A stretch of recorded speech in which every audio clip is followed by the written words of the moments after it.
Michelle Baumgartner, and you're watching PhilippineNews.com.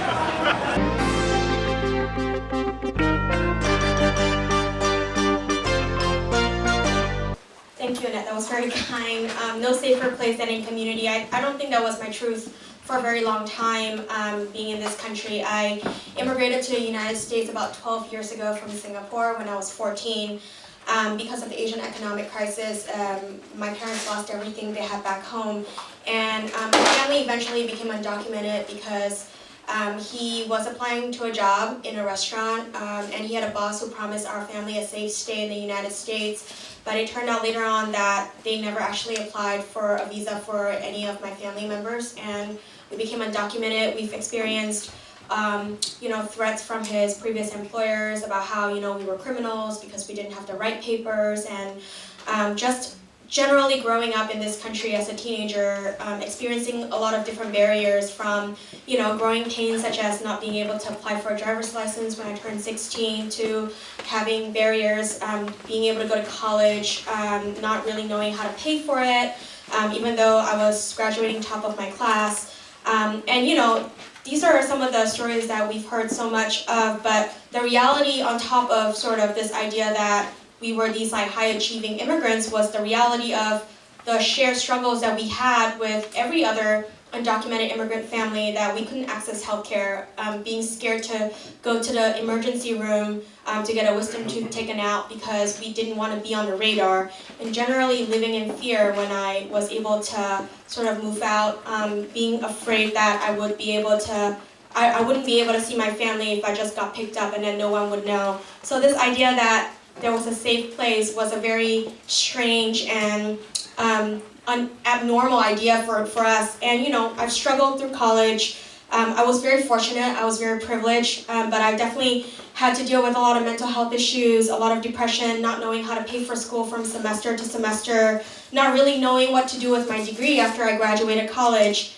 And I remember in 2012, it was very exciting because I was working 3 jobs under the table with abusive and exploitative bosses. I remember being at my desk job and hearing the buzz on Facebook, like the president's going to announce something. And I didn't know that it was going to change my life, but having DACA and listening to the announcement in the Rose Garden, sort of being angry at the heckler, I remember that, this was a pivotal moment in my life that I would be able to apply for work authorization, that I'd be able to step out of the shadows and not have to live in fear, or the reality of being able to be with my family permanently or temporarily for the next 2 years was really huge.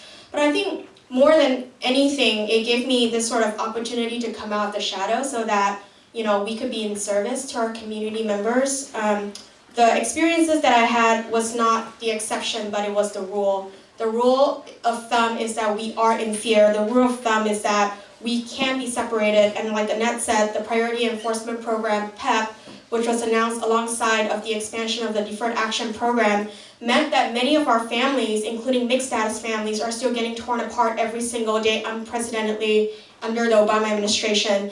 And being able to participate in community organizing means that we are able to hold each other up so that we are able to demand the most humane kind of community spaces, the most socially just society that we can live in, around healthcare, around education equity, and really to keep our families together. So I thank you for listening. I thank you for sharing this space with me, and I look forward to many more questions later. Thanks. Thank you, Hongmei, for your story. Our next storyteller is Luis Avalos, and he comes to us also affiliated with the Central American Resource Center, or CARECEN. Thank you, Luis. Thank you for that brief introduction. So thank you for that brief introduction, and thank you New American Media for having me today and all of us speakers to be able to participate in this wonderful discussion. My story begins with my parents who originate from Mexico.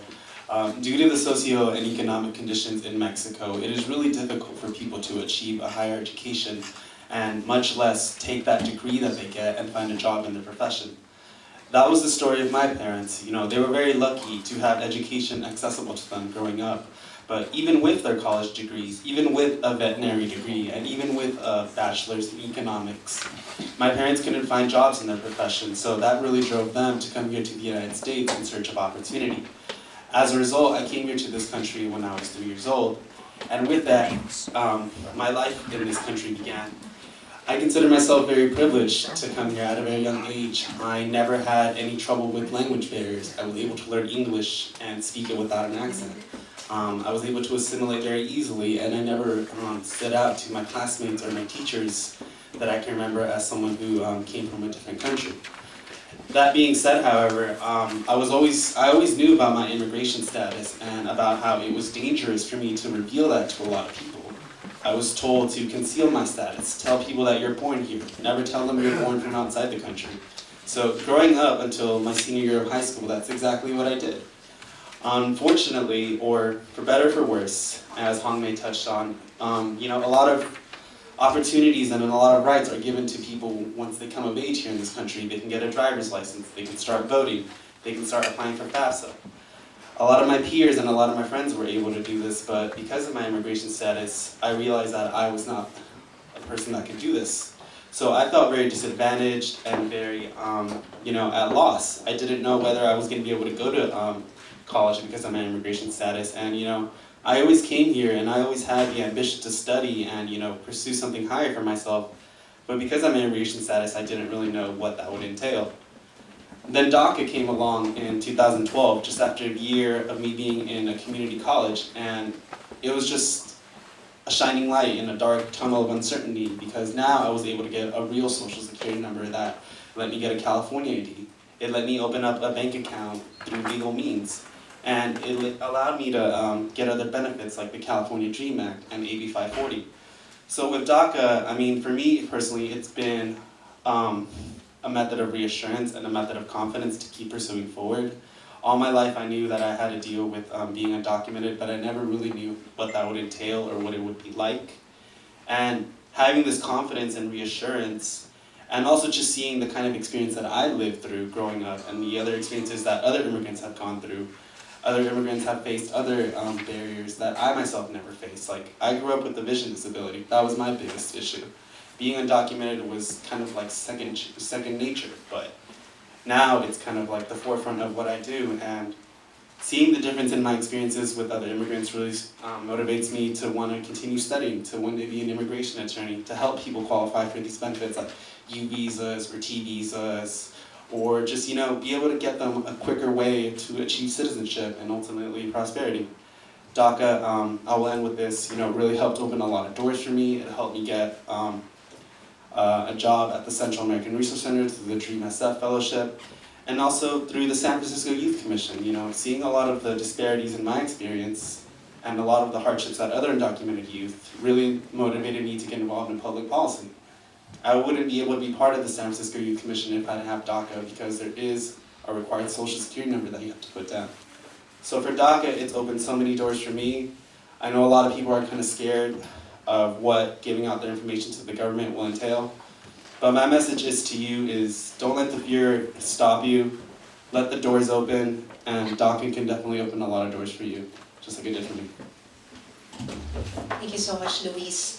Our next storyteller is Amy Lin, and she's also affiliated with the community-based group Aspire. Thank you, Amy.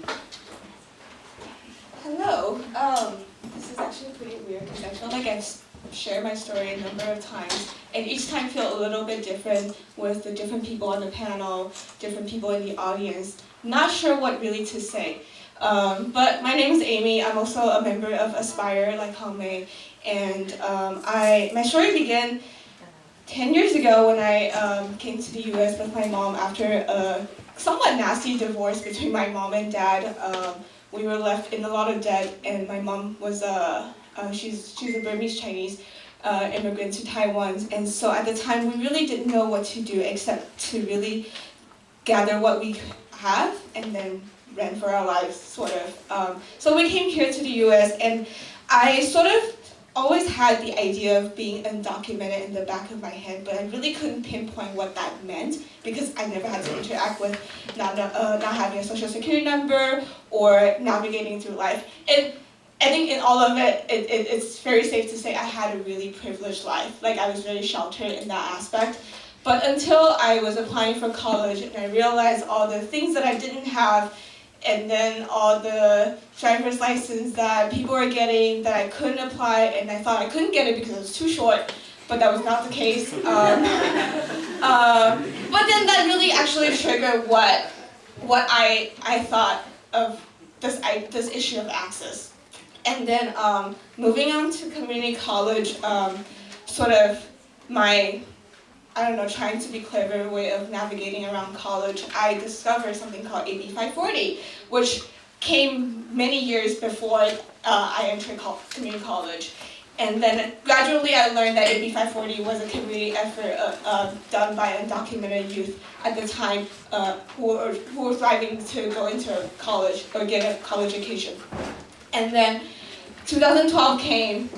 My friend randomly called me up, like when I was working at a theater, also under the table, and said like, Obama just announced something that apparently I think you can apply for, that that you'll be allowed to work, actually not under the table, get the pay that you deserve.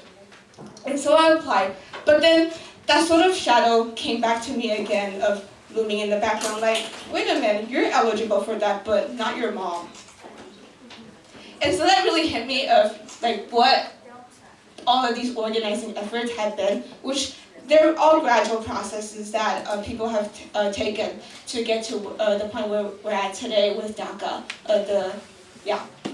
And all of it is just really to stress that DACA was a community effort, and I think like what Helmi said earlier that really touched me was also that we need to be able to hold each other up in situation like this, and not only to work within the system to advocate for resources that people can apply to, but also work outside and think how we can better facilitate that same protection and also same accountability for each other in light of all the deportation cases that are happening, and also the disparity within our community, which many of folks have touched on.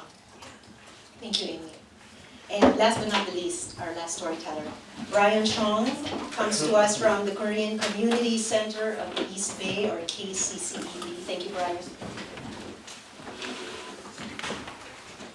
Hello, everybody. Thank you so much for this opportunity. I just want to kind of take you through my story from the start.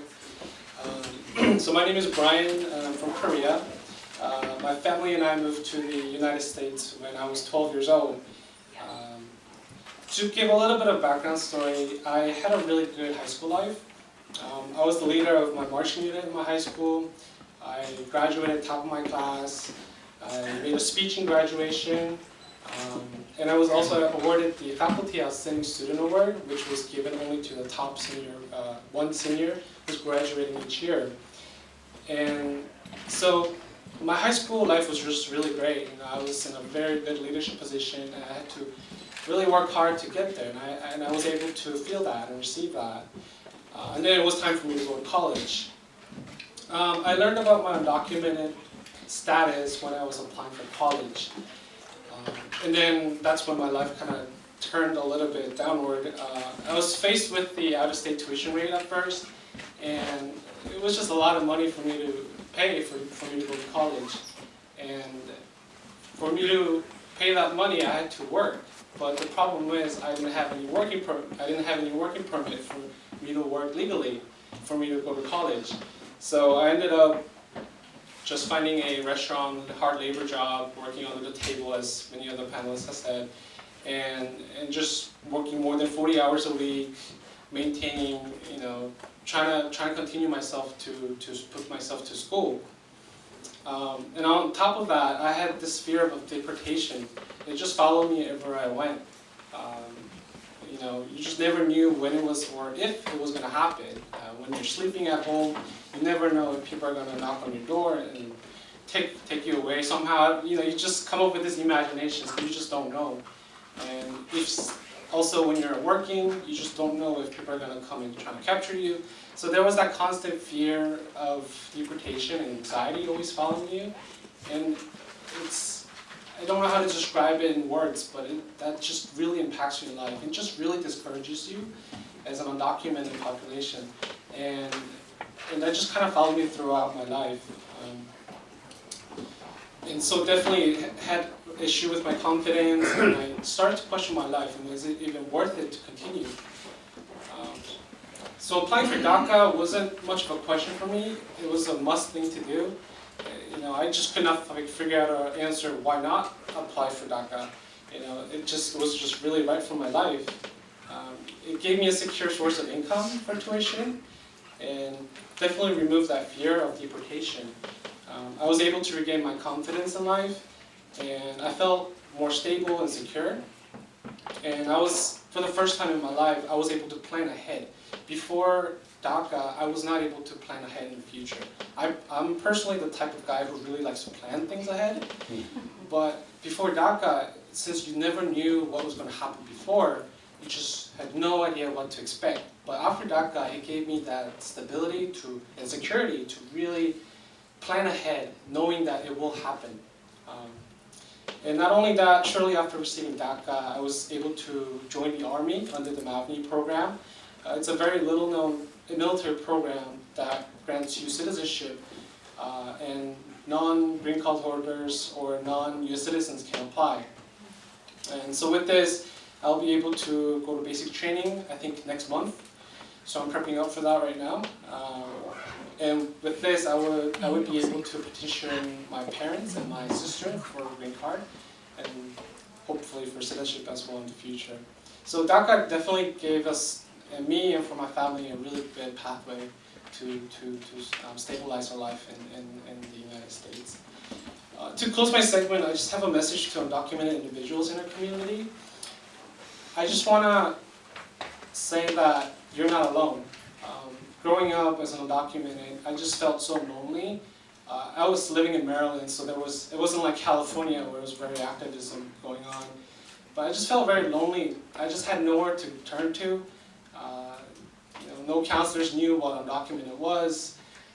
Even my friends, my close friends, they didn't even know what happened. So I just want to encourage lots of activists or undocumented population to just speak up. Speak up about your stories and just spread your words out there. If that doesn't happen, people will just not know what you're going through. So as I'm here today, I just want to really encourage lots of undocumented population to get up and speak up, advocate, educate, and outreach the community, not just for DACA, but for their comprehensive immigration reform as well. Thank you. Thank you, Brian.